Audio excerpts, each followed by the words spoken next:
நேற்றைய தினம் அவர் ஒரு தமிழ் தொலைக்காட்சிக்கு அளித்த பேட்டியிலே பல்வேறு குற்றச்சாட்டுக்களை, ஆதாரமில்லாத குற்றச்சாட்டுக்களை சுமத்தி வழக்கம் போல தன்னுடைய பாணியிலே பேசியிருக்கின்றார்.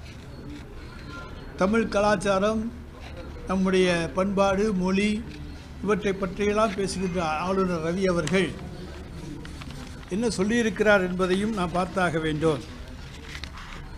தமிழ்நாட்டையும் தமிழகத்தையும் இழிவுபடுத்துவதையே தன்னுடைய தொழிலாக கொண்டிருக்கின்ற ஆளுநர் அவர்கள் அளித்த பேட்டியில் பாஜகவினுடைய ஊதுகுழலாக அவர் முழங்கியிருக்கின்றார்.